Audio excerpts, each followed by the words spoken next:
प्रिय विद्यार्थीगण, आज आम पढ़ा साहित्य सिंधुर द्वितीय कविता राघवों लंका यात्रानुकूल। छुट्टी समय यह तुमको साहाय्य करिबो बोली मोर आशा। कवि सम्राट उपेन्द्र भंजों द्वारा रचित राघवों लंका यात्रानुकूल कविताटी को आमे मोट 4 गोटी पर्यायर आलोचना करिबा। प्रथम पर्यायर कवितार शीर्षकर अर्थ, द्वितीय पर्यायर कवि परिचय, तृतीय पर्यायर कवितार पृष्ठभूमि एवं चतुर्थ पर्यायर कविता आलोचना करिबा। प्रथम पर्यायर कवितार शीर्षकर अर्थरे आमे राघवों लंका यात्रानुकूल ए जो कवितार शीर्षक रही तार अर्थ जानिबा। द्वितीय पर्यायर कवि परिचय एही कवितार कवि सम्राट उपेन्द्र भंजों विषय जानिबा। तृतीय पर्यायर कवितार पृष्ठभूमि रे आमे एही कविताटी रे क्यों विषय वस्तु रही कौन वर्णना करा जायछि ताहा आमे जानिबा। एवं चतुर्थ पर्यायर कविता आलोचना रे आमे एही राघवों लंका यात्रानुकूल कवितार प्रत्येक पद को आलोचना करिबा।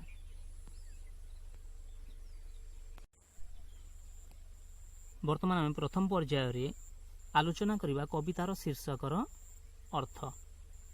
कवितार शीर्षकर अर्थ देख, ये कवितार शीर्षक है राघवों लंका यात्रानुकूल। यह 3टी शब्द को नहीं गठित। राघवों लंका यात्रानुकूल। राघव कहिले रघुयुक्त अ अर्थात रघुवंशी, एठारे राघव कहिले रघुवंशी प्रभु रामचंद्र। लंका लंका होची रावणर राज्य जहाँ वर्तमान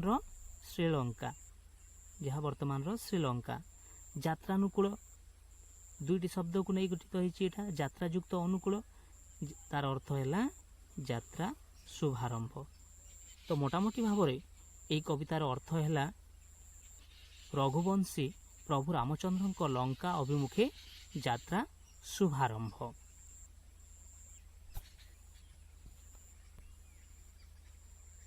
वर्तमान में द्वितीय पर्यायर आलोचना करिबा कवि परिचय। कवि परिचय यही कवितार कवि हेले कवि सम्राट उपेन्द्र भंज। यही कवितार कवि हेले कवि सम्राट उपेन्द्र भंज। से जन्मग्रहण करथिले सप्तदश शताब्दीर शेष भागरे। सप्तदश शताब्दीर शेष भागरे आनुमानिक 1670 ख्रीष्टाब्दरे। तांकर जन्मस्थान है भंजनगर अनति दूर कुलाड़ ग्राम घुमुसर राजवंशरे। तांकर पितांकर नाम थिला नीलकंठ भंज। तांकर पितांकर नाम थिला नीलकंठ भंज।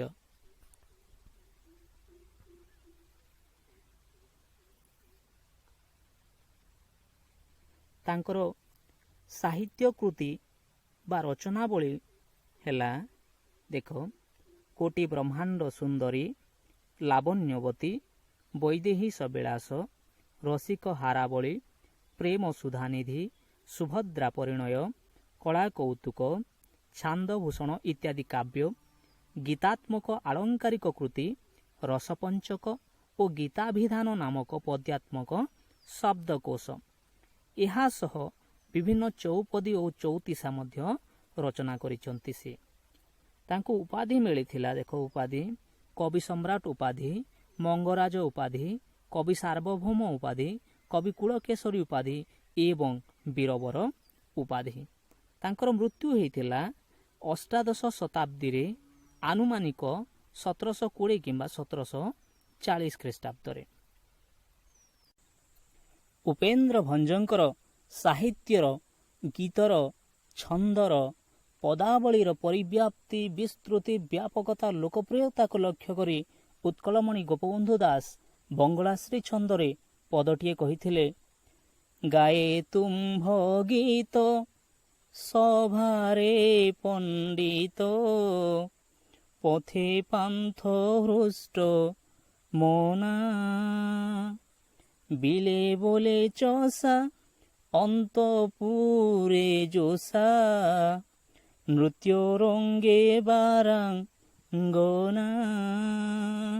अर्थात उपेन्द्र भंजंकर काव्य कवितार गीत गुड़ी छांद गुड़ी ପଦାବଳୀ को ସଭାରେ ପଣ୍ଡିତବର୍ଗ ଗାଉଥିଲେ, ବାଟରେ ବାଟୋଇ ଗୁଣଗୁଣାଉଥିଲା, ବିଲରେ କୃଷି କାର୍ଯ୍ୟ କଲାବେଳେ ଚାଷୀଟିଏ ଗାଉଥିଲା, ଗୃହରେ ନାରୀମାନେ ଗାଉଥିଲେ, ନୃତ୍ୟ କଲାବେଳେ ନାଚବାଲି ବା ବେଶ୍ୟାମାନେ ମଧ୍ୟ ଗାଉଥିଲେ।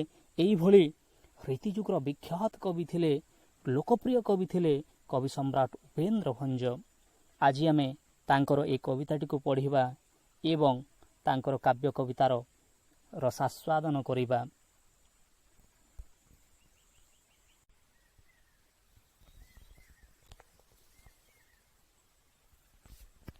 ପିଲାମାନେ, ବର୍ତ୍ତମାନ ଆମେ ତୃତୀୟ ପର୍ଯ୍ୟାୟରେ ଆଲୋଚନା କରିବା କବିତାର ପୃଷ୍ଠଭୂମି। କବିତାର ପୃଷ୍ଠଭୂମି। ରାଘବଙ୍କ ଲଙ୍କା ଯାତ୍ରାନୁକୂଳ କବିତାର ପାଠ୍ୟ କବି ସମ୍ରାଟ ଉପେନ୍ଦ୍ର ଭଞ୍ଜଙ୍କ ବୈଦେହୀଶ ବିଳାସ କାବ୍ୟର 40 ଛାନ୍ଦରୁ ଆନିତ। ଏହା ତାଙ୍କର କେଉଁ କାବ୍ୟରୁ ଆସିଅଛି? ଏହା ତାଙ୍କର ବୈଦେହୀଶ ବିଳାସ କାବ୍ୟର ବୈଦେହୀଶ ବିଳାସ କାବ୍ୟର 40 ଛାନ୍ଦରୁ ଆନିତ। ରାମ କାବ୍ୟ, ରାମଙ୍କୁ ନେଇ ରଚିତ ହୋଇଥିବା କାବ୍ୟ ବା ରାମଙ୍କ ବୃତ୍ତାନ୍ତକୁ ନେଇ ରଚିତ ହୋଇଥିବା କାବ୍ୟ ରାମ କାବ୍ୟ ବୈଦେହୀଶ ବିଳାସ 52 ଛାନ୍ଦ ବିଶିଷ୍ଟ ରଚନା। ଅର୍ଥାତ୍ ଏଥିରେ ମୋଟ 52 ଗୋଟି ବା 52 ଗୋଟି ଛାନ୍ଦ ରହିଛି। ସର୍ବମୋଟ 52 ଗୋଟି ଛାନ୍ଦ ବା 52 ଛାନ୍ଦ ରହିଛି। ଏବଂ ଆମର ପାଠ୍ୟ ବିଷୟଟି ରାଘବଙ୍କ ଲଙ୍କା ଯାତ୍ରାନୁକୂଳ କବିତାଟି 40 ଛାନ୍ଦରୁ ଆସିଅଛି। 40 ଛାନ୍ଦରୁ ଆସିଅଛି। ସର୍ବମୋଟ 52 ଗୋଟି ଛାନ୍ଦ ରହିଛି ଏବଂ ଆମର ପାଠ୍ୟ ବିଷୟ ରାଘବଙ୍କ ଲଙ୍କା ଯାତ୍ରାନୁକୂଳ 40 ଛାନ୍ଦରୁ ଆସିଅଛି। ଏଥିରେ ପ୍ରତ୍ୟେକ ପଦ ବ ଆଦ୍ୟବର୍ଣ୍ଣ ନିୟମରେ ରଚିତ। ଏଥିରେ ପ୍ରତ୍ୟେକ ପଦ ଦୁଇଟି ପାଦରେ ଗୋଟିଏ ପଦ ହୋଇଛି ଏବଂ ପ୍ରତ୍ୟେକ ପଦର ଆଦ୍ୟବର୍ଣ୍ଣ ବା ପ୍ରଥମ ବର୍ଣ୍ଣ ହେଉଛି ବ। ପ୍ରଥମ ପଦକୁ ବଳିଲା ରାଘବ ଆଶା ସୀତା ପ୍ରାପତିରେ, ବିଚାରିଲେ ସିନ୍ଧୁପତି ଯିବା ପର୍ବତରେ ଯେ। ଦ୍ୱିତୀୟ ପଦରେ ବୁଡ଼ିଗଲା ପକାଇଲେ କପି ଯେତେ ଗିରି, ବୁଦ୍ବୁଦନ ଦିଶେ ଜଳ ଫିଫିକୃତ କରି ଯେ। ପ୍ରତ୍ୟେକ ପାଦର ପ୍ରଥମ ବର୍ଣ୍ଣ ହେଉଛି ବା ଆଦ୍ୟବର୍ଣ୍ଣ ହେଉଛି ବ। ଏପରିକି କାବ୍ୟର ନାମକରଣ ମଧ୍ୟ ବ ଆଦ୍ୟବର୍ଣ୍ଣ ନିୟମରେ ରଚିତ ହୋଇଛି। ବୈଦେହୀଶ ବିଳାସ ବ, ଏଥିରେ ମଧ୍ୟ ବ ରହିଛି। ରାମାୟଣର ଏହି କଥାବସ୍ତୁ ପ୍ରାୟତଃ ଆମେ ସମସ୍ତେ ଜାଣିଛି ଯେ ପ୍ରଭୁ ରାମଚନ୍ଦ୍ର, ମାତା ସୀତା ଏବଂ ଲକ୍ଷ୍ମଣଙ୍କ ବନବାସ ସମୟରେ ପଞ୍ଚବଟୀ ବନରୁ ମାତା ସୀତାଙ୍କୁ ଲଙ୍କାର ଦୁର୍ମତି ରାବଣ ଅପହରଣ କରିନେଇଥିଲା। ରାମ ଲକ୍ଷ୍ମଣ ସୀତାଙ୍କୁ ଖୋଜିବା ବାଟରେ କିଷ୍କିନ୍ଧ୍ୟା ରାଜ୍ୟରୁ ଅନ୍ୟାୟ ଭାବରେ ବାଳି ଦ୍ୱାରା ବିତାଡ଼ିତ ହୋଇଥିବା, ତଡ଼ା ଖାଇଥିବା ରାଜା ସୁଗ୍ରୀବଙ୍କ ସହ ଭେଟ ହୋଇଥିଲା ଏବଂ ରାମଚନ୍ଦ୍ର ସୁଗ୍ରୀବଙ୍କ ସହ ମିତ୍ରତା ସ୍ଥାପନ କରିଥିଲେ। ସୁଗ୍ରୀବଙ୍କ ଅନୁଚର ଶ୍ରୀ ହନୁମାନ ଲଙ୍କାକୁ ଯାଇ ସୀତାଙ୍କୁ ଠାବ କରି ଫେରି ଆସି ସେ ସମ୍ବାଦ ରାମଚନ୍ଦ୍ରଙ୍କୁ ଦେଇଥିଲେ। ସେହି ରାବଣ ଦ୍ୱାରା ଅପହୃତା ସୀତାଙ୍କୁ ଉଦ୍ଧାର କରିବା ପାଇଁ, ରାବଣର କବଳରୁ ରକ୍ଷା କରିବା ପାଇଁ ରାମଚନ୍ଦ୍ର ସମୁଦ୍ରରେ ସେତୁବନ୍ଧ ବାନ୍ଧିଥିଲେ। ସେହି ସେତୁବନ୍ଧ ବାନ୍ଧିବା ବେଳର କଥା ଏହି କବିତାରେ ବର୍ଣ୍ଣିତ ହୋଇଛି, ବର୍ଣ୍ଣନା କରାଯାଇଛି। ଉପେନ୍ଦ୍ର ଭଞ୍ଜଙ୍କର ଅଳଙ୍କାର ପ୍ରିୟତା ଅର୍ଥାତ୍ ତାଙ୍କର କାବ୍ୟ କବିତା ଗୁଡ଼ିକରେ ଅଳଙ୍କାର ପ୍ରୟୋଗ କରିବାକୁ ସେ କିପରି ଭଲ ପାଉଥିଲେ। ଶବ୍ଦ ସଂଯୋଜନା କୌଶଳ କହିଲେ ଉପଯୁକ୍ତ ଶବ୍ଦକୁ ଉପଯୁକ୍ତ ସ୍ଥାନରେ ଖଞ୍ଜିବାର କୌଶଳ ଏବଂ ସମାଜ ପ୍ରତି ନୀତିନିଷ୍ଠ ବାର୍ତ୍ତା ଏହି କବିତାର ଲକ୍ଷଣୀୟ ବୈଶିଷ୍ଟ୍ୟ ବା ବିଶିଷ୍ଟତା। ବର୍ତ୍ତମାନ ଆମେ ଚତୁର୍ଥ ପର୍ଯ୍ୟାୟରେ କବିତାଟିକୁ ଆଲୋଚନା କରିବା। ଚତୁର୍ଥ ପର୍ଯ୍ୟାୟରେ କବିତାଟିକୁ ଆମେ ଆଲୋଚନା କରିବା। ଆଲୋଚନା କରିବା ପୂର୍ବରୁ କବିତାଟିକୁ ପ୍ରଥମେ ଆମେ ଆବୃତ୍ତି କରିବା ଏବଂ ପରେ ଏହାର ପ୍ରତ୍ୟେକ ପଦକୁ ଆଲୋଚନା କରିବା। ପିଲାମାନେ, ଏହି କବିତାଟି ରାଗ ଆଶାବରୀରେ ରଚିତ ହୋଇଛି। କେଉଁ ରାଗରେ ରଚିତ ହୋଇଛି? ଆଶାବରୀ ରାଗରେ ରଚିତ ହୋଇଛି। ପ୍ରଥମେ କବିତାଟିକୁ ଆବୃତ୍ତି କରିବା। ପ୍ରଥମ ପଦକୁ ବଳିଲା ରାଘବ ଆଶା ସୀତା ପ୍ରାପତିରେ, ବିଚାରିଲେ ସିନ୍ଧୁପତି ଯିବା ପର୍ବତରେ ଯେ। ଯିବା ପର୍ବତରେ ବୁଡ଼ିଗଲା ପକାଇଲେ କପି ଯେତେ ଗିରି ବୁଦ୍ବୁଦନ ଦିଶେ ଜଳ ଫିଫିକୃତ କରି ଯେ ଫିଫିକୃତ କରି ବିସ୍ମୟୀ ନିଶ୍ୱାସ ତେଜି ବରୁଣ ପ୍ରସନ୍ନେ ବିନାଶନରେ ଶୟନ ସେ ଦର୍ଭ ଶୟନେ ଯେ ସେ ଦର୍ଭ ଶୟନେ। ଏହି କବିତାଟିକୁ ଏଇଭଳି ଆବୃତ୍ତି କରାଯାଇପାରେ। ପିଲାମାନେ ରାଗ ଆଶା ବୋଲି ମୋତେ ଜଣା ନାହିଁ, ତେଣୁକରି କବିତାଟିକୁ ଆଲୋଚନା କଲାବେଳେ ସୁହାଇଲା ଭଳି ସୁବିଧା ହେଲା ଭଳି ଉଚ୍ଚାରଣ କରି ତୁମମାନଙ୍କୁ ମୁଁ କବିତାଟିକୁ ବୁଝାଇଦେବି। ବର୍ତ୍ତମାନ ଆମେ କବିତାଟିକୁ ପୁଙ୍ଖାନୁପୁଙ୍ଖ ଆଲୋଚନା କରିବା। ବଳିଲା ରାଘବ ଆଶା ସୀତା ପ୍ରାପତିରେ ବିଚାରିଲେ ସିନ୍ଧୁପତି ଯିବା ପର୍ବତରେ ଯେ। ବଳିଲା, ବଳିଲାର ଅର୍ଥ ହେଲା ଆଗ୍ରହ ହେଲା, ଆଗ୍ରହ ଜନ୍ମିଲା। ରାଘବ, ରାଘବ କହିଲେ ହେଲା ରଘୁଯୁକ୍ତ ଅ, ରଘୁକୁଳରେ ଜାତ, ରଘୁବଂଶରେ ଜାତ। ରଘୁବଂଶୀ ପ୍ରଭୁ ରାମଚନ୍ଦ୍ର ରଘୁକୁଳରେ ଜନ୍ମଗ୍ରହଣ କରିଥିଲେ, ତେଣୁ ତାଙ୍କୁ ରାଘବ ବୋଲି କୁହାଯାଇଛି। ବଳିଲା ରାଘବ ଆଶା, ଆଶା କହିଲେ ହେଲା ଇଚ୍ଛା ବା ଆକାଂକ୍ଷା। ବଳିଲା ରାଘବ ଆଶାର ଅର୍ଥ କ'ଣ ହେଲା? ରଘୁବଂଶୀ ପ୍ରଭୁ ରାମଚନ୍ଦ୍ରଙ୍କ ମନ ଭିତରେ ଆଶା ସୃଷ୍ଟି ହେଲା, ଇଚ୍ଛା ସୃଷ୍ଟି ହେଲା, ଆକାଂକ୍ଷା ସୃଷ୍ଟି ହେଲା।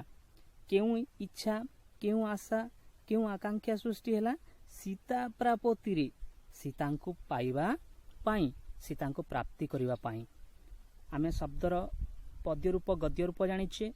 ଏହା ପ୍ରାପତି, ଏହା ଶବ୍ଦର ପଦ୍ୟ ରୂପରେ ରହିଛି, ତାର ଗଦ୍ୟ ରୂପ କ'ଣ ହେବ? ପ୍ରାପ୍ତି। ପ୍ରାପତି, ପ୍ରାପ୍ତି, ସୀତାଙ୍କୁ ପ୍ରାପ୍ତି କରିବା ପାଇଁ, ସୀତାଙ୍କୁ ପାଇବା ପାଇଁ। ଦେଖ, ବଳିଲା ରାଘବ ଆଶା ସୀତା ପ୍ରାପତିର ଅର୍ଥ କ'ଣ ହେଲା? ସୀତାଙ୍କୁ ପାଇବା ପାଇଁ ରଘୁବଂଶୀ ପ୍ରଭୁ ରାମଚନ୍ଦ୍ରଙ୍କ ମନ ଭିତରେ ଆଶା ସୃଷ୍ଟି ହେଲା, ଆଶା ସଞ୍ଚାର ହେଲା, ଆଶା ଜାଗ୍ରତ ହେଲା, ଆଶା ଉଜ୍ଜୀବିତ ହେଲା। ଆଚ୍ଛା, ରାମଚନ୍ଦ୍ରଙ୍କ ମନ ଭିତରେ ସୀତାଙ୍କୁ ପାଇବା ପାଇଁ କାହିଁକି ଆଶା ସୃଷ୍ଟି ହେଲା, ଇଚ୍ଛା ସୃଷ୍ଟି ହେଲା, ଆକାଂକ୍ଷା ସୃଷ୍ଟି ହେଲା?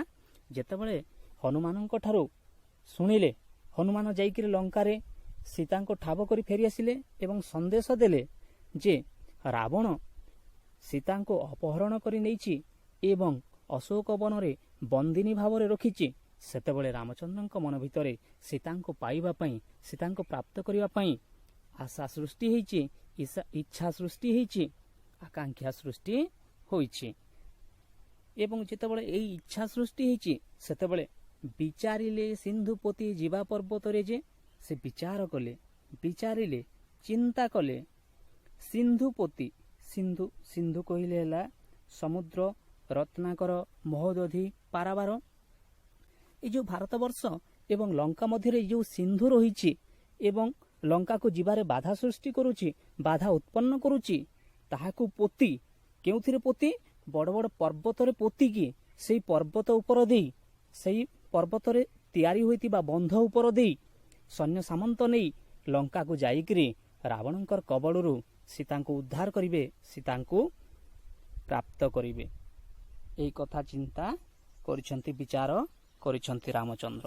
ମୋଟାମୋଟି ଭାବରେ ଏହି ପଦର ଅର୍ଥ ହେଲା ରାବଣ ଦ୍ୱାରା ଅପହୃତା ହୋଇଥିବା ସୀତାଙ୍କୁ ପାଇବା ପାଇଁ, ପ୍ରାପ୍ତ କରିବା ପାଇଁ ରଘୁବଂଶୀ ରାମଚନ୍ଦ୍ରଙ୍କ ମନ ଭିତରେ ଆଶା ସୃଷ୍ଟି ହେଲା, ଆଶା ଜାତ ହେଲା, ଆଶା ସଞ୍ଚାର ହେଲା। ତେଣୁ ରାମଚନ୍ଦ୍ର ବିଚାର କଲେ, ଲଙ୍କାକୁ ଯିବା ବାଟରେ ବାଧା ସୃଷ୍ଟି କରୁଥିବା, ବାଧା ଉତ୍ପନ୍ନ କରୁଥିବା ସିନ୍ଧୁକୁ, ସମୁଦ୍ରକୁ ବଡ଼ ବଡ଼ ପାହାଡ଼ ପର୍ବତରେ ପୋତି ସେହି ବନ୍ଧ ଉପର ଦେଇ ସୈନ୍ୟବଳ ନେଇ ଲଙ୍କାକୁ ଯାଇ ରାବଣ ସହ ଯୁଦ୍ଧ କରି ସୀତାଙ୍କୁ ପ୍ରାପ୍ତ କରିବେ, ସୀତାଙ୍କୁ ଉଦ୍ଧାର କରିବେ। ପରବର୍ତ୍ତୀ ପଦକୁ ଦେଖ। ବୁଡ଼ିଗଲା ପକାଇଲେ କପି ଯେତେ ଗିରି ବୁଦ୍ବୁଦ ନ ଦିଶେ ଜଳ ଫିଫିକୃତ କରି ଯେ। ବୁଡ଼ିଗଲା ପକାଇଲେ କପି ଯେତେ ଗିରି। କପି କହିଲେ ହେଲା ବାନର ବା ମାଙ୍କଡ଼, ରାମଚନ୍ଦ୍ରଙ୍କର ସୈନ୍ୟ। ଗିରି, ଗିରି କହିଲେ ହେଲା ପର୍ବତ, ପାହାଡ଼, ଶିଳାଖଣ୍ଡ। ପ୍ରଭୁ ରାମଚନ୍ଦ୍ରଙ୍କର ନିର୍ଦ୍ଦେଶ ପାଇ କପି ସେନା ବା ବାନର ସେନା ବା ମାଙ୍କଡ଼ ସେନା ଯେତେ ଗିରି ବା ପାହାଡ଼ ପର୍ବତ ଆଣି ବନ୍ଧ ନିର୍ମାଣ କରିବା ପାଇଁ ସମୁଦ୍ରରେ ପକାଇଲେ ସବୁ ବୁଡ଼ିଗଲା। ବୁଦ୍ବୁଦ ନଦୀ ସେ ଜଳ ଫିଫିକୃତ କରିଛି। ବୁଦ୍ବୁଦ କହିଲେ ହେଲା ପାଣି ଫୋଟକା। ବୁଦ୍ବୁଦ କହିଲେ ପାଣି ଫୋଟକା। ଏବଂ ରାମଚନ୍ଦ୍ରଙ୍କର ନିର୍ଦ୍ଦେଶ ପାଇ କପି ସେନା, ବାନର ସେନା, ମାଙ୍କଡ଼ ସେନା ଯେତେ ବଡ଼ ବଡ଼ ପର୍ବତ ଆଣିକରି ବନ୍ଧ ନିର୍ମାଣ କରିବା ପାଇଁ ସମୁଦ୍ରରେ ପକାଇଲେ ତାହା ପାଣିରେ ବୁଡ଼ିଗଲା ଏବଂ ପାଣିରେ ଫୋଟକାଟିଏ ମଧ୍ୟ ସୃଷ୍ଟି ହେଲା ନାହିଁ। କେବଳ ସମୁଦ୍ରରେ ଫିଫିକାର ଶବ୍ଦ ଶୁଣାଗଲା। ପିଲାମାନେ ତୃତୀୟ ପଦକୁ ଦେଖ। ବିସ୍ମୟୀ ନିଶ୍ୱାସ ତେଜି ବରୁଣ ପ୍ରସନ୍ନେ, ବିନା ସନରେ ଶୟନ ସେ ଦର୍ଭ ଶୟନେ ଯେ। ବିସ୍ମୟୀର ଅର୍ଥ ହେଲା ବିସ୍ମୟରେ ଆଶ୍ଚର୍ଯ୍ୟ ହୋଇ। ନିଶ୍ୱାସ କହିଲେ ଆମେ ଯେଉଁଟା ନାକ ବାଟେ ଛାଡ଼ୁଛୁ ସେଇଟା ହେଲା ନିଶ୍ୱାସ। ତେଜିର ଅର୍ଥ ହେଲା ତ୍ୟାଗ କରିବା, ଛାଡ଼ି। ବିସ୍ମୟୀ ନିଶ୍ୱାସ ତେଜିର ଅର୍ଥ କ'ଣ ହେଲା? ବିସ୍ମୟରେ ଆଶ୍ଚର୍ଯ୍ୟ ହୋଇ ଦୀର୍ଘ ନିଶ୍ୱାସ ଛାଡ଼ିଲେ। କିଏ? ପ୍ରଭୁ ରାମଚନ୍ଦ୍ର। ପ୍ରଭୁ ରାମଚନ୍ଦ୍ର କାହିଁକି ବିସ୍ମୟରେ ଆଶ୍ଚର୍ଯ୍ୟ ହୋଇ ଦୀର୍ଘ ନିଶ୍ୱାସ ଛାଡ଼ିଲେ? ସେ ଦେଖିଲେ କପିମାନେ ଯେତେ ବଡ଼ ବଡ଼ ପର୍ବତ ଆଣିକରି ସମୁଦ୍ରରେ ପକାଉଛନ୍ତି, ବନ୍ଧ ବାନ୍ଧିବାକୁ ଚେଷ୍ଟା କରୁଛନ୍ତି, ସବୁତକ ପାଣିରେ ବୁଡ଼ି ଯାଉଛି ଏବଂ ସମୁଦ୍ର ଏତେ ଗଭୀର ଯେ ଯେତେ ବଡ଼ ବଡ଼ ପର୍ବତ ପାହାଡ଼ ଆଣିକରି ପକାଉଛନ୍ତି ସବୁ ବୁଡ଼ି ଯାଉଛି ଏବଂ ପାଣିରେ ଫୋଟକାଟିଏ ମଧ୍ୟ ସୃଷ୍ଟି ହେଉନାହିଁ। ଏହି ଦୃଶ୍ୟ ଦେଖି ସାରିଲା ପରେ ରାମଚନ୍ଦ୍ର ବିସ୍ମୟରେ ନିଶ୍ୱାସ ଛାଡ଼ିଛନ୍ତି ଏବଂ ବରୁଣ ପ୍ରସନ୍ନେ। ବରୁଣ ହେଲେ ସମୁଦ୍ରର ରାଜା, ଜଳାଧିପତି। ପ୍ରସନ୍ନର ଅର୍ଥ ହେଲା ସନ୍ତୁଷ୍ଟ କରିବା ପାଇଁ, ଖୁସି କରିବା ପାଇଁ। ଏବଂ ଏହି ଦୃଶ୍ୟ ଦେଖି ସାରିଲା ପରେ ରାମଚନ୍ଦ୍ର ବରୁଣଙ୍କୁ ପ୍ରସନ୍ନ କରିବା ପାଇଁ, ବରୁଣଙ୍କୁ ସନ୍ତୁଷ୍ଟ କରିବା ପାଇଁ, ବରୁଣଙ୍କୁ ଖୁସି କରିବା ପାଇଁ ଚେଷ୍ଟା କରିଛନ୍ତି। ଆଚ୍ଛା, ରାମଚନ୍ଦ୍ର କାହିଁକି ବରୁଣଙ୍କୁ ଖୁସି କରିବା ପାଇଁ, ସନ୍ତୁଷ୍ଟ କରିବା ପାଇଁ, ପ୍ରସନ୍ନ କରିବା ପାଇଁ ଚାହିଁଛନ୍ତି? ଯେହେତୁ ବରୁଣ ହେଉଛନ୍ତି ଜଳାଧିପତି, ସମୁଦ୍ରର ରାଜା। ହୁଏତ ବରୁଣ ପ୍ରସନ୍ନ ହେଲେ, ହୁଏତ ବରୁଣ ଖୁସି ହେଲେ, ହୁଏତ ବରୁଣ ସନ୍ତୁଷ୍ଟ ହେଲେ ଏଇ ଯେଉଁ କପି ସୈନ୍ୟ ସେତୁବନ୍ଧ ନିର୍ମାଣ କରିବାରେ ଲାଗିଛନ୍ତି, ଚେଷ୍ଟା କରୁଛନ୍ତି, ସେଥିରେ ସେମାନେ ସଫଳ ହେବେ, ସକ୍ଷମ ହେବେ, କୃତକାର୍ଯ୍ୟ ହେବେ। ସେଥିରେ ବାଧା ସୃଷ୍ଟି ହେବ ନାହିଁ, ବିଘ୍ନ ସୃଷ୍ଟି ହେବ ନାହିଁ। ଏହି କଥା ଚିନ୍ତା କରି ରାମଚନ୍ଦ୍ର ବରୁଣଙ୍କୁ ପ୍ରସନ୍ନ କରିବା ପାଇଁ ଚେଷ୍ଟା କରିଛନ୍ତି, ଚାହିଁଛନ୍ତି, ଚିନ୍ତା କରିଛନ୍ତି। ଏବଂ ବରୁଣଙ୍କୁ ପ୍ରସନ୍ନ କରିବା ପାଇଁ କ'ଣ କରିଛନ୍ତି? ବିନା ସନରେ ଶୟନ ସେ ଦର୍ଭ ଶୟନେ ଯେ। ବିନା ସନରେ କହିଲେ ଦେଖ, ନ ଅସନରେ, ଅସନ କହିଲେ ହେଲା ଖାଦ୍ୟ, ବିନା ଖାଦ୍ୟ ଖାଇ ଉପବାସରେ। ବିନା ଖାଦ୍ୟ ଖାଇ ଉପବାସରେ। ବିନା ସନରେ ଶୟନ ଅର୍ଥ ଶୋଇବା। ସେ ଦର୍ଭ ଶୟନେ ଯେ। ଦର୍ଭ ଶୟନ କହିଲେ ହେଲା କୁଶଶଯ୍ୟା। କୁଶ ଏକ ରୁକ୍ଷ କର୍କଶ ଜାତୀୟ ତୃଣ ଅଟେ। ସେହି ତୃଣରେ ଶଯ୍ୟା ନିର୍ମାଣ କରି ତାର ଉପରେ ସେ ଶୟନ କଲେ। ଆଚ୍ଛା, ରାମଚନ୍ଦ୍ର କାହିଁକି କୁଶଶଯ୍ୟାରେ ଶୟନ କଲେ? ଉପବାସ ରହି କୁଶଶଯ୍ୟାରେ ଶୟନ କଲେ? ଆମେ ବିଭିନ୍ନ ପର୍ବପର୍ବାଣୀରେ ଆମର ଈଶ୍ୱରୀଙ୍କୁ, ଦେବାଦେବୀଙ୍କୁ ସନ୍ତୁଷ୍ଟ କରିବା ପାଇଁ ଆମେ ଉପବାସ ରହିଥାଉ, ଶରୀରକୁ କଷ୍ଟ ଦେଇଥାଉ। ଠିକ୍ ସେହିପରି ରାମଚନ୍ଦ୍ର ମଧ୍ୟ ଉପବାସ ରହି ଶରୀରକୁ କଷ୍ଟ ଦେଇ ବରୁଣଙ୍କୁ ପ୍ରସନ୍ନ କରିବା ପାଇଁ ଚେଷ୍ଟା କରିଛନ୍ତି, ଚିନ୍ତା କରିଛନ୍ତି। କୁଶଶଯ୍ୟା ଉପରେ ଶୟନ କଲେ କଷ୍ଟ ହେବ କି ନାହିଁ ଦେହକୁ? ପରବର୍ତ୍ତୀ ପଦ ଦେଖ। ବୁଧେ ଶୁଣ ଅନ୍ୟ ପ୍ରସଙ୍ଗକୁ ଦଶ ଶିର, ବରଗିଲା ସେ ସୁଖ ସାରଣ କରିଚାର ଯେ। ବୁଧେର ଅର୍ଥ ହେଉଛି ପଣ୍ଡିତମାନେ, ଜ୍ଞାନୀମାନେ। ବୁଧେ ଶୁଣ, ହେ ପଣ୍ଡିତମାନେ, ହେ ଜ୍ଞାନୀମାନେ ଶୁଣ, ଅନ୍ୟ ପ୍ରସଙ୍ଗକୁ, ଅନ୍ୟ ଏକ ପ୍ରସଙ୍ଗକୁ, ଇଂରାଜୀରେ ଯଦି କହିବା ଏନାଦର ଟପିକ୍। ଦଶ ଶିର, ଯାହାର 10ଟି ଶିର ବା ମୁଣ୍ଡ, ସେ ହେଲେ 10 ଶିର। ପୁରାଣରେ ବର୍ଣ୍ଣିତ ଅଛି ଯେ ରାବଣର 10 ଗୋଟି ଶିର ବା ମୁଣ୍ଡ ଥିଲା, ତେଣୁ ଏଠାରେ 10 ଶିର କହିଲେ ହେଲା ରାବଣ। ବୁଧେ ଶୁଣ ଅନ୍ୟ ପ୍ରସଙ୍ଗକୁ 10 ଶିର। ହେ ବୁଧେ, हे पंडित माने हे ज्ञानी माने अन्य एक प्रसंग को शुण जो प्रसंगरे रावण बरगिला से सुख सारण करिचार जे बरगिला माने देख पठाइला प्रेरण कला बरगिला से सुख एवं सारण किए रावणर 2 जन मंत्री बरगिला से सुख सारण करिचार जे चार कहले हला दूत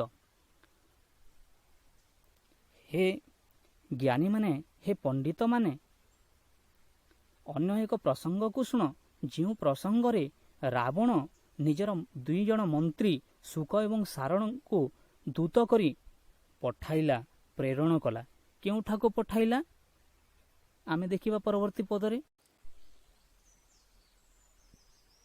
पिला माने देखो विभीषणे कह ज्येष्ठ भ्राता पिता सरी बुझी न बुझी को पिता बाणी पिता करी जे हे सुख सारण रावण कहूची सुख सारण को कहूची हे सुख सारण तुमे रामंक पाखरे शरणापन्न होइथिबा रामंक पाखरे शरण नैथिबा रामंक पाखरे आश्रय नैथिबा विभीषण को जाई कुह विभीषणे कह विभीषण को कुह ज्येष्ठ भ्राता कहले बड़ भाई ज्येष्ठ भ्राता पिताश्री कहले देख लिखि देइछि मु पितांक परी बापांक भलिया बुझी न बुझी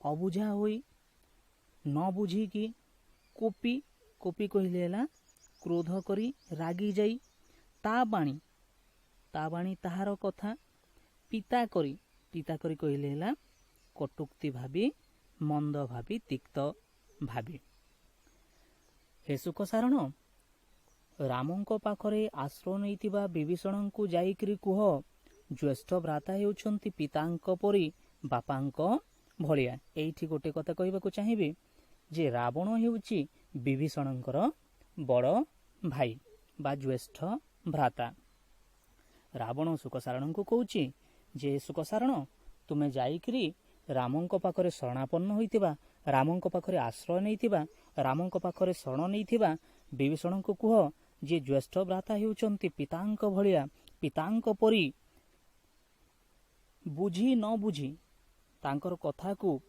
ज्येष्ठ भाईर कथा को न बुझी अबुझा होई रागी जाई क्रोध करी तांकर कथा को मंद भाबी तांकर कथा को तिक्त भाबी तांकर कथा को कटुक्ति भाबी एमिति लंका को परित्याग करी लंका को छाड़ी रामंक पाखरे शरण नेबा रामंक पाखरे आश्रय नेबा ठीक नुहे तेणु विभीषण लंका को फेरी आसंतु तेणु विभीषण लंका को फेरी जाआंतु तापरे देखो परवर्ती पद विभूति की भुंजुथिलु विभूति भूषणे बड़कूड़े जनमी शरण की कारणे जे विभूति की भुंजुथिलु विभूति कहले देखो विभूति कहले हला असरंती सुख सौभाग्य ऐश्वर्य विभूति की भुंजुथिलु तू लंकारे थाइकिरी असरंती सुख सौभाग्य ऐश्वर्य को भोग करुथिलु भुंजुथिलु माने भोग करुथिलु विभूति भूषणे कहले विभूति को भूषण करियोछि जे विभूति को शरीर रे लेपन करियोछि जे विभूति को शरीर रे माखी अछि जे से हेला विभूति भूषण एठारे रामचंद्रଙ୍କ उद्देश्य ए विभूति भूषण शब्दटी व्यवहृत होइछि देख विभूति भूषणे विभूति को शरीर रे माखिचंती जे एठारे श्री राम को बुझाउछि विभूति को भुंजुथिलु तू लंकारे रहिकिरी असरंती सुख सौभाग्य ऐश्वर्य राज विभूति को भुंजुथिलु भोग करुथिलु विभूति भूषणे साधारण मनीष पाखरे जे विभूति को भूषण करियोछि बड़कूड़े जनमी शरण की कारण जे बड़कूଳରେ उच्च वंशरे बड़ कूଳରେ जन्मग्रहण करी शरण की कारण जे शरण कहले आश्रय शरणापन्न हेबा शरण की कारण जे हे विभीषण सुख सारणଙ୍କ माध्यम रे ରାବଣ ବିଭୀଷଣକୁ କହିବାକୁ ଚାହୁଁଛି ଯେ ତୁ ଲଙ୍କାରେ ରହି ଅସରନ୍ତି ସୁଖ, ଅସରନ୍ତି ସୌଭାଗ୍ୟ, ଐଶ୍ୱର୍ଯ୍ୟ, ରାଜବିଭୂତିକୁ ଭୋଗ କରୁଥିଲୁ। ଉଚ୍ଚ କୂଳରେ ଜନ୍ମଗ୍ରହଣ କରିଛୁ, ବିଶ୍ରବା ଋଷିଙ୍କର କୂଳରେ ଜନ୍ମଗ୍ରହଣ କରିଛୁ, ରାଜବଂଶରେ ଜନ୍ମଗ୍ରହଣ କରିଛୁ।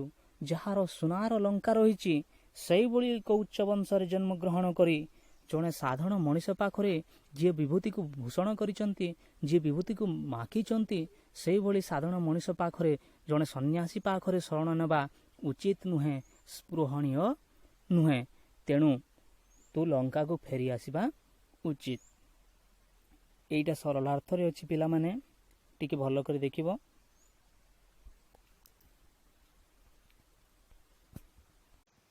ପିଲାମାନେ ପରବର୍ତ୍ତୀ ପଦକୁ ଦେଖ।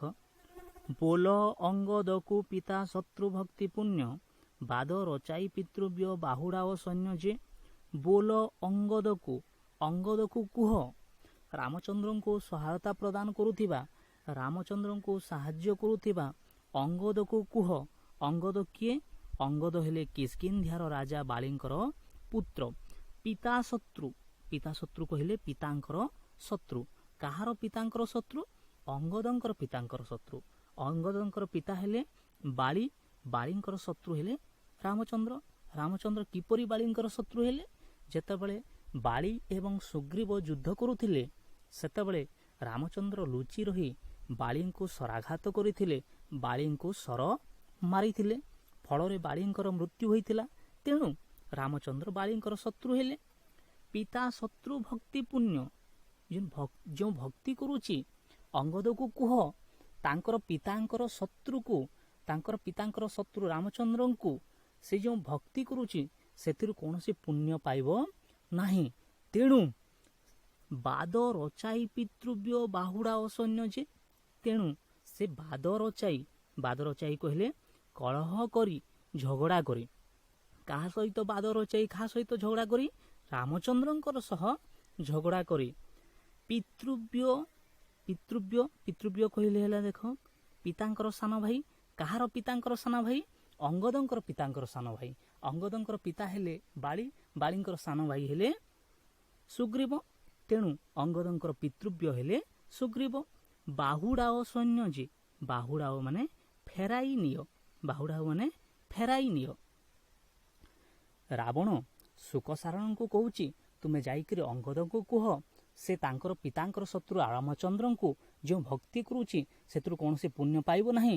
ତେଣୁ ରାମଚନ୍ଦ୍ରଙ୍କ ସହ କଳହ ସୃଷ୍ଟି କରି, ବିବାଦ ସୃଷ୍ଟି କରି, ଝଗଡ଼ା କରି ପିତାଙ୍କର ସାନ ଭାଇ ପିତୃବ୍ୟ ସୁଗ୍ରୀବଙ୍କ ସହ ସମସ୍ତ ସୈନ୍ୟଙ୍କୁ ବାହୁଡ଼ାଇ ନେଉ, କିଷ୍କିନ୍ଧ୍ୟା ରାଜ୍ୟକୁ ସମସ୍ତ ସୈନ୍ୟକୁ ଫେରାଇ ନେଉ। ବିହାୟସେ ବିହରି ସାଗର ଜିଣି ଯାଇ। ବିହାୟସେ ବିହରି, ବିହାୟସେ କହିଲେ ଆକାଶରେ, ବିହାୟସେ କହିଲେ ଆକାଶରେ। ବିହରି, ବିହରି କହିଲେ ହେଲା ଭ୍ରମଣ କରି, ବିହରି କହିଲେ ଭ୍ରମଣ କରି। ସାଗର ଜିଣି ଯାଇ, ସାଗର ଜିଣି, ସାଗର ଜିଣି ମାନେ ସମୁଦ୍ରକୁ ଲଙ୍ଘି, ସମୁଦ୍ରକୁ ଅତିକ୍ରମ କରି, ସମୁଦ୍ରକୁ ପାରି ହୋଇ। ସାଗର ଜିଣି ଯାଇ ବର୍ତ୍ତକ ସ୍ୱରୂପ, ବର୍ତ୍ତକ ସ୍ୱରୂପ କହିଲେ ଟେଣ୍ଟେଇ ପକ୍ଷୀ ବା ବତକର ରୂପ। ଧୃତ କହିଲେ ଧାରଣ କରି, ଧୃତ କହିଲେ ଧାରଣ କରି। କେଁ କେଁ ଟିହୋ କହିଏ, କେଁ କେଁ ଟିହୋ ହେଉଛି ବତକ ବା ଟେଣ୍ଟେଇ ପକ୍ଷୀର ରାବ ବା ଧ୍ୱନି। ସେମାନେ ଯେଉଁ ଧ୍ୱନି କରନ୍ତି କେଁ କେଁ ଟିହୋ ହେଉଛି ସେମାନଙ୍କର ଧ୍ୱନି ବା ରାବ। ଯେତେବେଳେ ରାବଣଙ୍କ ଠାରୁ ସନ୍ଦେଶ ପାଇଛନ୍ତି, ବାର୍ତ୍ତା ପାଇଛନ୍ତି, ସେତେବେଳେ ସେହି ବାର୍ତ୍ତାକୁ ନେଇ ଶୁକ ଏବଂ ସାରଣ ଆକାଶ ମାର୍ଗରେ ଭ୍ରମଣ କରି ସମୁଦ୍ରକୁ ପାରି ହୋଇ, ସମୁଦ୍ରକୁ ଲଙ୍ଘି, ସିନ୍ଧୁକୁ ଅତିକ୍ରମ କରି ପକ୍ଷୀର ସ୍ୱରୂପ ନେଇ, ଟେଣ୍ଟେଇ ପକ୍ଷୀ ବା ବତକର ସ୍ୱରୂପ ନେଇ ସେମାନେ କେଁ କେଁ ଟିହୋ ଶବ୍ଦ କରି, ରାବ କରି ସେମାନେ ସମୁଦ୍ରକୁ ପାର କରି ରାମଚନ୍ଦ୍ରଙ୍କ ସୈନ୍ୟ ଶିବିରରେ ପହଞ୍ଚିଛନ୍ତି। ପିଲାମାନେ କବିତାର ଚତୁର୍ଥ ପଦରୁ ସପ୍ତମ ପଦ ପର୍ଯ୍ୟନ୍ତ ପଦଗୁଡ଼ିକୁ ଆମେ ଲକ୍ଷ୍ୟ କଲେ ଦେଖିବା ରାବଣ ନିଜକୁ ଜଣେ ଦକ୍ଷ କୂଟନୀତିଜ୍ଞର ପରିଚୟ ଦେଉଛି। ନିଜର ମନ୍ତ୍ରୀଦ୍ୱୟ ଶୁକ ଏବଂ ସାରଣକୁ ବିଭୀଷଣ ଓ ଅଙ୍ଗଦଙ୍କ ନିକଟକୁ ପ୍ରେରଣ କରିଛି। ବିଭୀଷଣକୁ ଲଙ୍କାକୁ ଫେରିଆସିବା ପାଇଁ ମନାଇଛି ଶୁକ ସାରଣଙ୍କ ମାଧ୍ୟମରେ। ଯେହେତୁ ବିଭୀଷଣ ଲଙ୍କାର ସମସ୍ତ ଭେଦ ଜାଣିଛି, ତେଣୁ ଶତ୍ରୁ ପାଖରେ ରହିଲେ ଶତ୍ରୁକୁ ସବୁ କହିଦେବ। ଫଳରେ ଶତ୍ରୁକୁ ହରାଇବା କଠିନ ହେବ। ତେଣୁ ବିଭୀଷଣଙ୍କୁ ଲଙ୍କାକୁ ଫେରାଇ ଆଣିବାକୁ ଚେଷ୍ଟା କରିଛି ରାବଣ। ଅନ୍ୟପକ୍ଷରେ ଅଙ୍ଗଦକୁ ପିତାଙ୍କ ହତ୍ୟା ବିଷୟ ଉଲ୍ଲେଖ କରି ରାମ ଓ ଅଙ୍ଗଦଙ୍କ ମଧ୍ୟରେ ଫାଟ ସୃଷ୍ଟି କରିବାକୁ ଚାହିଁଛି ରାବଣ। ଅଙ୍ଗଦକୁ ସମସ୍ତ ସୈନ୍ୟବଳ ଓ ପିତୃବ୍ୟଙ୍କ ସହ କିଷ୍କିନ୍ଧ୍ୟାକୁ ଫେରିଯିବା ପାଇଁ କହିଛି। କାରଣ ଅଙ୍ଗଦ ନିଜର ସୈନ୍ୟବଳ ଓ ପିତୃବ୍ୟ ସୁଗ୍ରୀବଙ୍କୁ ନେଇ ନିଜ ରାଜ୍ୟକୁ ପ୍ରତ୍ୟାବର୍ତ୍ତନ କଲେ ରାମଙ୍କର ସୈନ୍ୟବଳ କମିଯିବ। ଏହିଠାରେ ରାବଣ କୂଟନୀତି ପ୍ରୟୋଗ କରିଛି। ପିଲାମାନେ, ଆମେ ବର୍ତ୍ତମାନ ନବମ ପଦକୁ ଆଲୋଚନା କରିବା। ବିଖ୍ୟାତ କରୁ ବିଂଶତି କର କହିବାର, ବୋଧ ଉଭୟ ଭୟରେ ପଳାଇ ସତ୍ପର ଯେ। ବିଖ୍ୟାତ କରୁ ମାନେ ଦେଖ, ବିଖ୍ୟାତ କରିବାରୁ, କହିବାରୁ, ପ୍ରକାଶ କରିବାରୁ। ବିଂଶତି କର କହିବାର ରାବଣ କହିଥିବା କଥା, ରାବଣ ଦେଇଥିବା ବାର୍ତ୍ତା ବା ସନ୍ଦେଶ। ବିଂଶତି ମାନେ 20, କର ମାନେ ହାତ। ଯାହାର 20 ଗୋଟି ହାତ ଅଛି ସେ ହେଲେ ବିଂଶତି କର। ପୁରାଣରେ ବର୍ଣ୍ଣିତ ଅଛି ରାବଣର 10 ଗୋଟି ମୁଣ୍ଡ ଥିଲା। ଆମର ଗୋଟିଏ ମୁଣ୍ଡକୁ 2ଟି ହାତ। ରାବଣର 10ଟି ମୁଣ୍ଡକୁ କେତୋଟି ହାତ ହେବ? 20ଟି ହାତ ହେବ। ତେଣୁ ବିଂଶତି କର କହିଲେ ରାବଣ। ବିଂଶତି କର କହିବାର ଅର୍ଥ ହେଲା ରାବଣ କହିଥିବା କଥା, ରାବଣ ଦେଇଥିବା ବାର୍ତ୍ତା ବା ସନ୍ଦେଶ। ରାବଣ ଦେଇଥିବା ବାର୍ତ୍ତା ବା ସନ୍ଦେଶକୁ ନେଇ ଶୁକ ସାରଣ ପକ୍ଷୀର ସ୍ୱରୂପ ନେଇ ସାଗରକୁ ଅତିକ୍ରମ କରି ରାମଙ୍କର ସୈନ୍ୟ ଶିବିରରେ ପହଞ୍ଚିଛନ୍ତି ଏବଂ ବିଭୀଷଣ ଏବଂ ଅଙ୍ଗଦଙ୍କ ଆଗରେ ପ୍ରକାଶ କରିଛନ୍ତି। ସେହି ବାର୍ତ୍ତା ବା ସେହି ସନ୍ଦେଶକୁ ପ୍ରକାଶ କରିଛନ୍ତି, କହିଛନ୍ତି। ବୋଧ ଉଭୟ ଭୟରେ ପଳାଇ ସତ୍ପର ଯେ। ବୋଧ ମାନେ ହୃଦବୋଧ କଲେ, ଅନୁଭବ କଲେ। ଉଭୟ କହିଲେ ହେଲା ଦୁହେଁ। କିଏ? ଶୁକ ଏବଂ ସାରଣ। ଭୟରେ ପଳାଇ ସତ୍ପର ଯେ। ଭୟରେ, ଡରରେ, ଭୟଭୀତ ହୋଇ। ପଳାଇ ସତ୍ପର ଯେ। ସତ୍ପର ମାନେ ଶୀଘ୍ର, ଯଥାଶୀଘ୍ର। ଯେତେବେଳେ ଶୁକ ଏବଂ ସାରଣ ପକ୍ଷୀର ରୂପ ନେଇ, ଟେଣ୍ଟେଇ ପକ୍ଷୀ ବା ବତକର ରୂପ ନେଇ ଆକାଶ ମାର୍ଗରେ ସମୁଦ୍ରକୁ ପାରି ହୋଇ ରାମଙ୍କର ସୈନ୍ୟ ଶିବିରରେ ପହଞ୍ଚିଛନ୍ତି ଏବଂ ବିଭୀଷଣ ଏବଂ ଅଙ୍ଗଦଙ୍କର ସହିତ ବାର୍ତ୍ତାଳାପ କରିଛନ୍ତି, ରାବଣ ଦେଇଥିବା ସନ୍ଦେଶକୁ ପ୍ରକାଶ କରିଛନ୍ତି, ବିଖ୍ୟାତ କରିଛନ୍ତି, କହିଛନ୍ତି, ସେତେବେଳେ ଶୁକ ଏବଂ ସାରଣ ଅଙ୍ଗଦଙ୍କର ରୋଷର ଶିକାର ହୋଇଛନ୍ତି, କ୍ରୋଧର ଶିକାର ହୋଇଛନ୍ତି। ଫଳରେ ଦୁହେଁ ଭୟ ଅନୁଭବ କରି ସେଇଠାରୁ ସେହି ସ୍ଥାନ ପରିତ୍ୟାଗ କରି ଲଙ୍କାକୁ ଫେରି ଆସିଛନ୍ତି, ଲଙ୍କାକୁ ପ୍ରତ୍ୟାବର୍ତ୍ତନ କରିଛନ୍ତି। ଶୁକ ଏବଂ ସାରଣ ଅଙ୍ଗଦ ଏବଂ ବିଭୀଷଣଙ୍କ ଆଗରେ ରାବଣଙ୍କର ସନ୍ଦେଶ ବା ବାର୍ତ୍ତା ଉପସ୍ଥାପନ କରିଛନ୍ତି, କହିଛନ୍ତି। ସେତେବେଳେ ଅଙ୍ଗଦଙ୍କର କ୍ରୋଧର ରୋଷର ଶିକାର ହୋଇଛନ୍ତି ଶୁକ ଏବଂ ସାରଣ ଏବଂ ଭୟରେ ସେମାନେ ରାମଙ୍କର ସୈନ୍ୟ ଶିବିର ଛାଡ଼ି ପରିତ୍ୟାଗ କରି ଲଙ୍କାକୁ ଶୀଘ୍ର ଫେରି ଆସିଛନ୍ତି ଏବଂ ରାବଣଙ୍କୁ କହିଛନ୍ତି, ବାହୁଡ଼ି ରାବଣେ କହି, ବାହୁଡ଼ି ଫେରି ଆସି ରାବଣେ କହି, ରାବଣଙ୍କୁ କହି, ଶୁଣ ଦେବରିପୁ। ଦେବରିପୁ କହିଲେ ଦେବତାମାନଙ୍କର ଶତ୍ରୁ। ରାବଣ କାହିଁକି ଦେବତାମାନଙ୍କର ଶତ୍ରୁ ହେଲେ? ରାବଣ ସ୍ୱର୍ଗକୁ ଆକ୍ରମଣ କରି ସମସ୍ତ ଦେବତାଙ୍କୁ ବନ୍ଦୀ କରିଥିଲେ। ଫଳରେ ଶୁକ ଏବଂ ସାରଣ ରାବଣଙ୍କୁ ଦେବରିପୁ ବୋଲି ସମ୍ବୋଧନ କରିଛନ୍ତି। ବାହୁଡ଼ି ରାବଣେ କହି ଶୁଣ ଦେବରିପୁ, ବୋଇଲା କହିଲା, ଅନୁଜ, ଅନୁଜ ମାନେ ସାନ ଭାଇ, ଅନୁଜ କହିଲେ ସାନ ଭାଇ। ଆଗରେ ଜନ୍ମି ଅଛି ଯେ ଅଗ୍ରଜ, ପଛରେ ଜନ୍ମି ଅଛି ଯେ ଅନୁଜ। ରାବଣଙ୍କ ଠାରୁ ପଛରେ ଜନ୍ମଗ୍ରହଣ କରିଛନ୍ତି ବିଭୀଷଣ, ତେଣୁ ରାବଣଙ୍କର ଅନୁଜ ହେଲେ ବିଭୀଷଣ।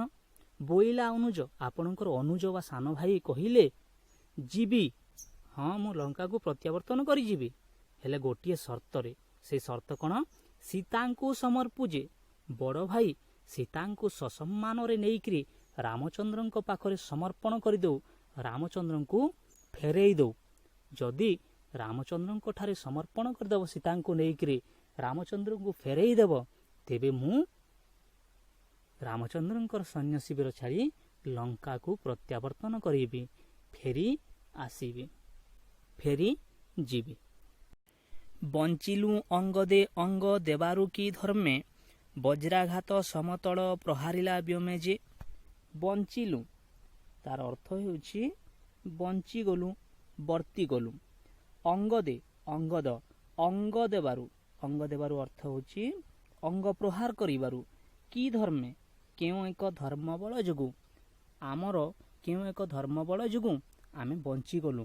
ଅଙ୍ଗଦ ଯେଉଁ କ୍ରୋଧରେ ଯେଉଁ ଚାପୁଡ଼ା ପ୍ରହାର କଲେ, ଅଙ୍ଗ ପ୍ରହାର କଲେ, ସେଇଥିରୁ ଆମେ ବଞ୍ଚିଗଲୁ, ବର୍ତ୍ତିଗଲୁ। ବଜ୍ରାଘାତ ସମତଳ ପ୍ରହାରିଲା ବ୍ୟୋମେ ଯେ। ବଜ୍ରାଘାତ ସମ, ବଜ୍ରାଘାତ ସମ ବଜ୍ରର ଆଘାତ ସମାନ। ତଳ, ତଳ କହିଲେ ଏଠାରେ କରତାଳ, କିନ୍ତୁ ଏଠାରେ ଚାପୁଡ଼ା ଅର୍ଥରେ ବ୍ୟବହୃତ ହୋଇଛି। ବଜ୍ରାଘାତ ସମତଳ ପ୍ରହାରିଲା, ପ୍ରହାର କଲା। ବ୍ୟୋମେ, ବ୍ୟୋମେ କହିଲେ ଆକାଶରେ। ଅଙ୍ଗଦ କ୍ରୋଧିତ ହୋଇ ରାଗିଯାଇ ବଜ୍ରାଘାତ ସମ, ବଜ୍ରାଘାତ ସମାନ ଚାପୁଡ଼ା ଆକାଶରେ ପ୍ରହାର କଲା। ଆକାଶରେ କାହିଁକି ପ୍ରହାର କଲା? ଯେହେତୁ ଶୁକ ଏବଂ ସାରଣ ପକ୍ଷୀ ସ୍ୱରୂପ ନେଇକରି ଆକାଶରେ ଉଡ଼ି ଉଡ଼ି ବାର୍ତ୍ତା ପ୍ରଦାନ କରୁଥିଲେ, ତେଣୁ ଆକାଶରେ ଉଡ଼ୁଥିବା ଶୁକ ସାରଣଙ୍କୁ ଲକ୍ଷ୍ୟ କରି ଅଙ୍ଗଦ ଚାପୁଡ଼ା ପ୍ରହାର କରିଛି। ମୋଟାମୋଟି ଭାବରେ ଏହି ପଦର ଅର୍ଥ ହେଲା, ଶୁକ ଏବଂ ସାରଣ ବିଭୀଷଣ ଏବଂ ଅଙ୍ଗଦକୁ ବାର୍ତ୍ତା ବା ସନ୍ଦେଶ ଦେଲାବେଳେ କିପରି ଅଙ୍ଗଦଙ୍କର କ୍ରୋଧର ରୋଷର ଶିକାର ହୋଇଛନ୍ତି, ତାହା ରାବଣଙ୍କ ସମ୍ମୁଖରେ ପ୍ରକାଶ କରୁଛନ୍ତି। ଅଙ୍ଗଦ କ୍ରୋଧରେ ବଜ୍ରର ଆଘାତ ସମାନ ଶକ୍ତ ଚାପୁଡ଼ା ଆକାଶରେ ପକ୍ଷୀ ରୂପରେ ଉଡ଼ୁଥିବା ଶୁକ ଏବଂ ସାରଣଙ୍କୁ ଲକ୍ଷ୍ୟ କରି ପ୍ରହାର କରିଛନ୍ତି, ମାତ୍ର ତାହା ବାଜିଲା ନାହିଁ। କେଉଁ ଏକ ଧର୍ମବଳ ଯୋଗୁଁ ସେମାନେ ବଞ୍ଚିଗଲେ ବୋଲି ଶୁକ ସାରଣ ପ୍ରକାଶ କରୁଛନ୍ତି ରାବଣଙ୍କର ସମ୍ମୁଖରେ। ବାଜିଥିଲେ ଚୂର୍ଣ୍ଣ ବା ପାତାଳେ ଭଜିଥିବ, ବିନ୍ଧ୍ୟଭାନୁ ତୋଷି ହେଲେ ବଞ୍ଚାଇ ଦଇବ ଯେ। ବାଜିଥିଲେ, ଅଙ୍ଗଦ କ୍ରୋଧରେ ପ୍ରହାର କରିଥିବା ଶକ୍ତ ଚାପୁଡ଼ା, ବଜ୍ରାଘାତ ସମ ଚାପୁଡ଼ା ଯଦି ଶୁକ ସାରଣକୁ ବାଜିଥାନ୍ତା, ବାଜିଥିଲେ ସେମାନେ ଚୂର୍ଣ୍ଣ ହୋଇଯାଇଥାନ୍ତେ, ସେମାନେ ଚୂର୍ଣ୍ଣ ହୋଇଯାଇଥାନ୍ତେ, ନହେଲେ ପାତାଳରେ ପଡ଼ିଥାନ୍ତେ। ପାତାଳେ ଭଜିଥିବ, ପାତାଳରେ ପଡ଼ିଥାନ୍ତେ। ବିନ୍ଧ୍ୟଭାନୁ ତୋଷି ହେଲେ ବଞ୍ଚାଇ ଦଇବ ଯେ। ବିନ୍ଧ୍ୟ, ବିନ୍ଧ୍ୟ କହିଲେ ପର୍ବତ, ଏବଂ ସେହି ଶକ୍ତ ଚାପୁଡ଼ା ଯଦି ବିନ୍ଧ୍ୟ ପର୍ବତକୁ ବାଜିଥାନ୍ତା, ତାହା ମଧ୍ୟ ପାତାଳଗାମୀ ହୋଇଯାଇଥାନ୍ତା।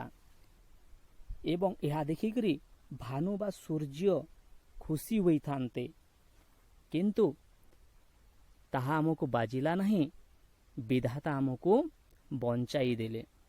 ଏହି ପଦର ମୋଟାମୋଟି ଅର୍ଥ ହେଲା, କ୍ରୋଧରେ ଅଙ୍ଗଦ ପ୍ରହାର କରିଥିବା ବଜ୍ରାଘାତ ସମାନ ଚାପୁଡ଼ା ଯଦି ଶୁକ ସାରଣଙ୍କୁ ବାଜିଥାନ୍ତା, ତେବେ ସେ ଦୁହେଁ ଚୂର୍ଣ୍ଣ ହୋଇଯାଇଥାନ୍ତେ, ନହେଲେ ପାତାଳରେ ପଡ଼ିଥାନ୍ତେ। ସେହି ଶକ୍ତ ଚାପୁଡ଼ା ଯଦି ବିନ୍ଧ୍ୟ ପର୍ବତକୁ ବାଜିଥାନ୍ତା, ତେବେ ତାହା ମଧ୍ୟ ପାତାଳକୁ ପଶିଯାଇଥାନ୍ତା। ଏହା ଦେଖି ସୂର୍ଯ୍ୟ ଖୁସି ହୋଇଥାନ୍ତେ, କିନ୍ତୁ ବିଧାତାଙ୍କ ଆଶୀର୍ବାଦରୁ ଆମେ ଦୁହେଁ ବଞ୍ଚିଗଲୁ ବୋଲି ଶୁକ ଏବଂ ସାରଣ ରାବଣଙ୍କ ଆଗରେ ପ୍ରକାଶ କରୁଛନ୍ତି।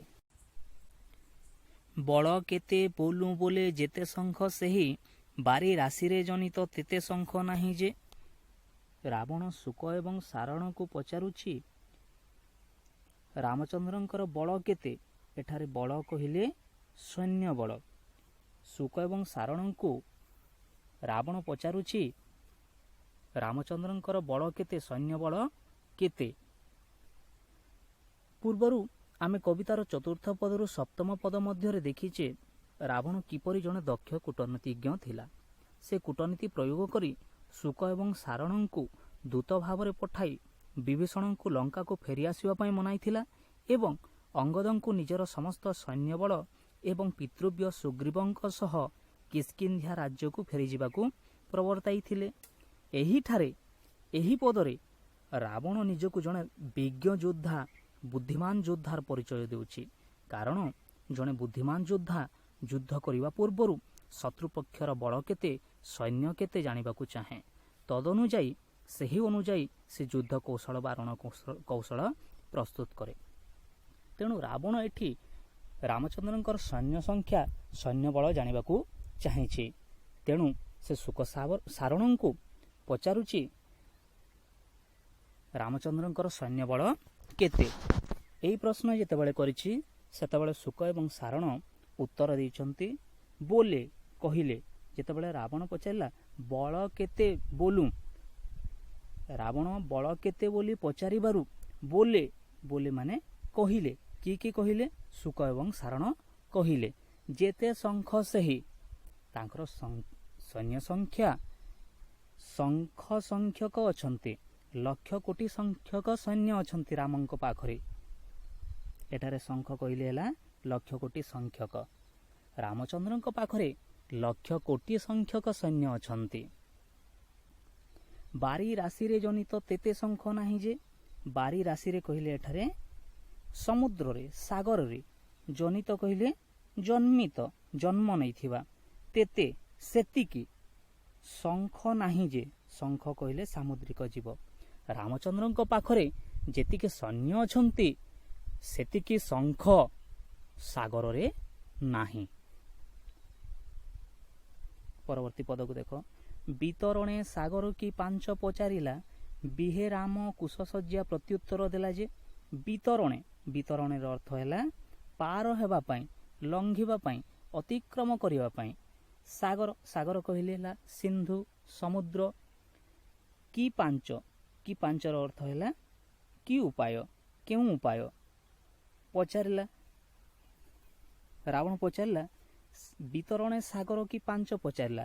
ରାବଣ ପଚାରିଲା ଏଇ ସିନ୍ଧୁକୁ, ଏଇ ସମୁଦ୍ରକୁ ପାରି ହେବା ପାଇଁ, ଅତିକ୍ରମ କରିବା ପାଇଁ, ଲଙ୍ଘିବା ପାଇଁ ରାମଚନ୍ଦ୍ର କି ଉପାୟ, କେଉଁ ଉପାୟ ପାଞ୍ଚୁଛନ୍ତି, ଚିନ୍ତା କରୁଛନ୍ତି। ବିହେ ରାମ କୁଶସଜ୍ଜା ପ୍ରତ୍ୟୁତ୍ତର ଦେଲା ଯେ। ରାବଣ ଯେତେବେଳେ ଏହି ପ୍ରଶ୍ନ ପଚାରିଛି, ଏହି କଥା ଜାଣିବାକୁ ଚାହିଁଛି ଏବଂ ଶୁକ ଏବଂ ସାରଣଙ୍କୁ ପଚାରିଛି, ସେତେବେଳେ ଶୁକ ଏବଂ ସାରଣ ପ୍ରତ୍ୟୁତ୍ତର ଦେଇଛନ୍ତି, ରିପ୍ଲାଏ ଦେଇଛନ୍ତି। ବିହେ ରାମ କୁଶସଜ୍ଜା, ରାମଚନ୍ଦ୍ର ବିହେ ଅର୍ଥ ବିଧାନ କରେ, ବ୍ୟବସ୍ଥା କରେ। ରାମଚନ୍ଦ୍ର ଏହି ସମୁଦ୍ରକୁ ତରିବା ପାଇଁ, ଲଙ୍ଘିବା ପାଇଁ, ଅତିକ୍ରମ କରିବା ପାଇଁ କୁଶସଜ୍ଜା ବିଧାନ କରୁଛି, କୁଶସଜ୍ଜା ବ୍ୟବସ୍ଥା କରୁଛି, କୁଶସଜ୍ଜା ରଚନା କରୁଛି ଏବଂ ବରୁଣଙ୍କୁ ପ୍ରସନ୍ନ କରିବା ପାଇଁ, ବରୁଣଙ୍କୁ ତୃପ୍ତ କରିବା ପାଇଁ, ବରୁଣଙ୍କୁ ସନ୍ତୁଷ୍ଟ କରିବା ପାଇଁ, ବରୁଣଙ୍କୁ ଖୁସି କରିବା ପାଇଁ ଚେଷ୍ଟା କରୁଛି।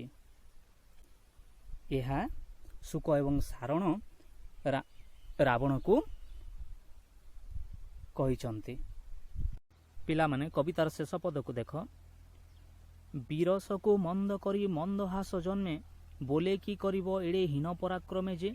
ବିରସକୁ ମନ୍ଦ କରି, ତାର ଅର୍ଥ ହେଉଛି ନିରାନନ୍ଦକୁ ଦୂର କରି, ଦୁଃଖକୁ ଲାଘବ କରି, ମନର ବିଷଣ୍ଣ ଭାବକୁ ଦୂର କରି। କାହାର? ରାବଣର। ରାବଣର ମନ ଭିତରେ କାହିଁକି ବିରସ ଭାବ ରହିଥିଲା? କାଳେ ରାମଚନ୍ଦ୍ର ବଡ଼ କ୍ଷତ୍ରିୟ ହୋଇଥିବେ, ବଡ଼ ଯୋଦ୍ଧା ହୋଇଥିବେ, ବଡ଼ ପରାକ୍ରମୀ ହୋଇଥିବେ, କାଳେ ସେ ତାଙ୍କୁ ଯୁଦ୍ଧରେ ପରାସ୍ତ କରିଦେବେ, ଏହି କଥା ଚିନ୍ତା କରି ରାବଣର ମନ ଭିତରେ ବିରସ ଭାବ ରହିଥିଲା। ରାବଣର ମନ ଭିତରେ ନିରାନନ୍ଦ ରହିଥିଲା। ରାବଣର ମନ ଭିତରେ ଦୁଃଖ ରହିଥିଲା, ବିଷଣ୍ଣ ଭାବ ରହିଥିଲା।